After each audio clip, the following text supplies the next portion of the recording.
دكتور أنيس، بتخبرنا شوي عن رحلتك على إسبانيا برشلونة؟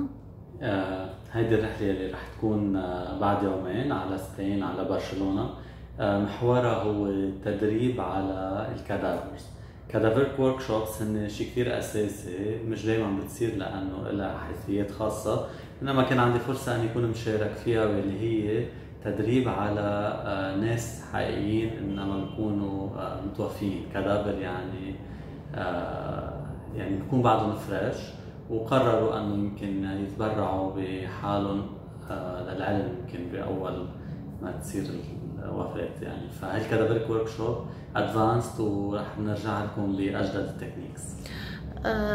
كنت بالعراق ولاحظنا معك مجموعة كبيرة من الأطباء، وشفناهم قد ايه متحمسين ليتعلموا. كتير مستبشر فيهم خير للشباب والصبايا.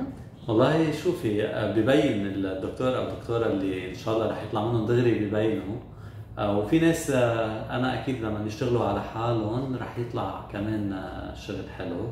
اجمالا هن جديين وحابين يتعلموا. انا على قد ما قدرت والحمد لله بكل ضمير قدرت اوصل لهم كل المعلومات اللي لازم يعرفوها بخصوص كل شيء خاصه بالتجميل لغير الجراحي على مدى 5 ايام. تفاجأنا بقصة التجميل الديني انك بتعملها لحتى اولاد عمر 7 سنين. نعم، هي اجمالا من هيدا العمر وبالطالع نحن بنقدر نشتغل على الدينين، مثل ما كنت عم بحكي امبارح بالحلقه بيوم جديد.